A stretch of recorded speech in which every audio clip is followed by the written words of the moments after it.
नमस्कार। आज हम जीवन चैनल कनक जीवन चैनल में आपका स्वागत है। आज हम आपको लिए चलते हैं प्रयागराज। प्रयागराज जहाँ कुंभ का मेला लगता है, और कुंभ क्यों लगता है इसके बारे में वहाँ के दृश्य को देख करके हम इस चीज़ को समझेंगे। ये देखिए, हम चल दिए हैं इलाहाबाद शहर में घुस चुके हैं। अब इलाहाबाद शहर से होते हुए ये जो रास्ता दिखाई दे रहा है, ये जो अगल बगल की जो नज़ारा आप देख रहे हैं, यह नज़ारा उस समय जब 12 वर्षों पर कुंभ लगता है, उस समय बिल्कुल व्यक्तियों से भरा हुआ होता है, भक्तों से भरा हुआ होता है। उस पर नागा साधु देश विदेश से लोग आते हैं। इसी रास्ते से होकर के वो कुंभ के नदी के घाट तक जाते हैं, जहाँ त्रिवेणी, गंगा, जमुना, सरस्वती का मिलन है, वहाँ स्नान करने के लिए। ये देखिए, वहाँ का यह जगह है, वहाँ के स्थानीय लोग नहीं हैं ये लोग वो हैं जो तीर्थ स्थान पर घूमने के लिए या वहाँ स्नान करने के लिए ये सामान, क्योंकि यहाँ का वस्तु मैं इसलिए आपको दिखाने ले रहा हूँ क्योंकि वह वस्तु जो आपके पास मिलती है वही चीज़ वहाँ खुद दिखता है। लेकिन जो स्थान है, जो पवित्र स्थान है जहाँ कुंभ लगता है,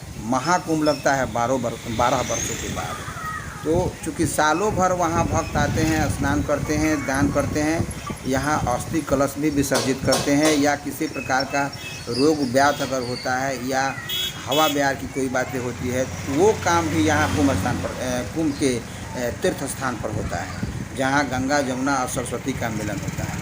अब हम देखिए वहाँ पहुँच रहे हैं। ये जो भी स्थान आपको दिखाई दे रहा है, ये सारा चीज़ भरा हुआ होता है, क्योंकि लाखों की संख्या में यहाँ लोग आते हैं और वहाँ उनको टहलने की, बैठने तक की जगह नहीं होती। ये देखिए, जो अकबर का बनाया हुआ किला आपको नज़र के सामने दिखाई दे रहा है, उसी रास्ते से होते हुए हम अब अग्रसर हो रहे हैं उस नदी के तीर पर, उस त्रिवेणी के तीर पर, जहाँ गंगा, जमुना और सरस्वती का मिलन है। और उस स्थान पर नहाने के बाद ऐसा लोगों का कहना है कि मोक्ष की प्राप्ति है। ये बीच में जो गाड़ियाँ आपको दिखाई दे रही है, इस गाड़ियाँ की सवारी आप कर सकते हैं, भाड़ा पर इसको ले सकते हैं। ये देखिए, मैं अब घाट पर आ गया। घाट पर ये गंगा का दृश्य है, इधर से गंगा आती है। ये गंगा नदी है जो संकुचित हो चुकी है, अभी पानी उसमें बहुत कम है, वो संकुचित हो चुकी है।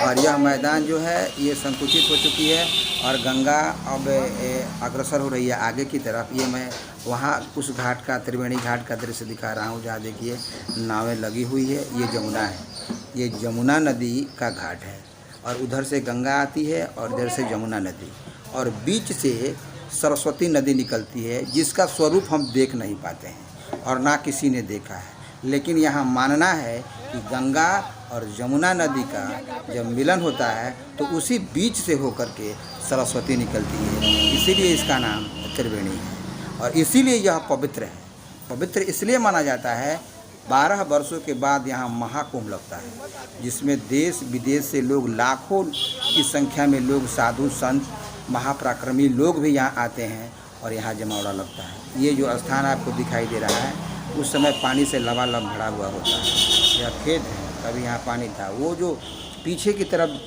दृश्य दिखाई दे रहा है, ये नाव घाट पर लगी हुई है। इस नाव को लेकर के आप बीच में जा सकते हैं, जहाँ शुद्ध पानी, चूँकि किनारे पर गंदगी ज़्यादा रहती है, इसीलिए जो बीच में जाना चाहते हैं वहाँ बीच में जा कर के और स्नान करते हैं। और सबसे बड़ी बात है कि यहाँ स्नान करके यहाँ के पानी को लोग जार में भरकर अपने घर भी ले जाते हैं, क्योंकि यहाँ का पानी शुद्ध माना जाता है। वैसे गंगा का पानी सबसे शुद्ध है, लेकिन गंगा, जमुना और सरस्वती का पानी अगर एक स्थान पर मिल जाए तो क्या कहने, तब तो बात और भी बन जाती है। ये घाट है, और यहाँ देखिए, यहाँ एक लड़की जो है पानी ले जाने का वो जो बोतल है, पानी ले जाने का जो जर्किन है, उसको बेच रही। ये घाट देखिए, ये जो यहाँ तक आपको दिखाई दे रहा है, ये सब त्रिवेणी का ही, प्रयाग का ही घाट है। और चूँकि इस समय सालों भर यहाँ लोग कुछ ना कुछ करके आते रहते हैं, ये अभी खाली इसलिए दिखाई देता है कि कुछ एक दो लोग आते हैं, कुछ इक्का दुक्का लोग यहाँ आते हैं। लेकिन जब कुंभ लगता है तो ये सारा स्थान भरा हुआ होता है। ये देख रहे हैं आप नज़ारा, वहाँ जर्किन बेचने वाले लोग हैं। इस जर्किन को खरीद करके और लोग इसमें जल भरकर अपने घर ले जाते हैं। यहाँ की मिट्टी को भी घर लोग ले जाते हैं। और यह दृश्य मैं चुपके से निकाल रहा हूँ। देखिए यह दृश्य, यहाँ कुछ लोग आपको दिखाई दे रहे हैं। यहाँ झाड़ फूँक तांत्रिक वाली भी कुछ व्यवस्था है। मतलब तांत्रिक इनको झाड़ फूँक कर रहे हैं इसके मन के शांति के लिए। ये सारी चीज़ें, ये सारी गतिविधियाँ भी यहाँ घाट पर आपको देखने को मिल जाएगी।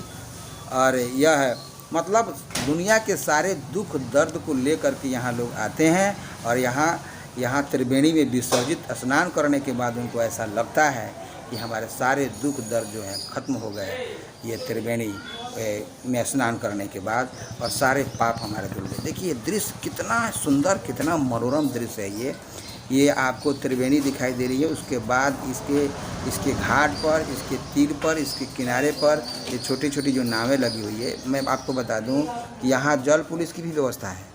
नाव पर जल पुलिस भी है और एक आरक्षित क्षेत्र भी है कि उसके बाद आपको नहीं जाना है। उसके बाद जाने के बाद हो सकता है कि आप उसमें डूब जाएं, आप तैराक ना हो। तो इस सारी चीज़ों की सुरक्षा को ध्यान में रखते हुए जल पुलिस यहाँ हरदम काम करती है और तत्परता के साथ काम करती है। ये जो घाट दिखाई दे रहा है ये कितना सुंदर, जहाँ तक आपकी दृष्टि जा रही है वहाँ त्रिवेणी का पानी ही पानी दिखाई दे रहा है, जल ही जल दिखाई दे रहा है। ऐसा लगता है कि वो हमें बुला रही है और कह रही है कि आओ, अगर आपने पाप किया है तो मुझ में स्नान करो, मैं आपको शुद्ध करती हूँ, पवित्र करती हूँ। ये सारे लोग यहाँ स्नान कर रहे हैं और बहुत ज़्यादा संख्या तो नहीं कही जाएगी, लेकिन सालों भर इतनी संख्या यहाँ आपको हमेशा देखने को मिल जाती है। क्योंकि यह कुंभ का स्थान है, ये प्रयागराज है। प्रयाग में ऐसा कहा गया है कि त्रिवेणी का पानी में इतनी ताकत है, इतनी क्षमता है कि व्यक्ति का मन शांत हो जाता है। जितना भी आपको कष्ट है, सोच है, जितना डिप्रेशन में आप हैं, मानसिकता एक बन जाती है कि हम उस जगह पर आ गए हैं जिस जगह पर हमारे सारे पाप, हमारे सारे दुख धुल जाएंगे। यह सर कराया मैंने आपका प्रयाग का, इलाहाबाद का।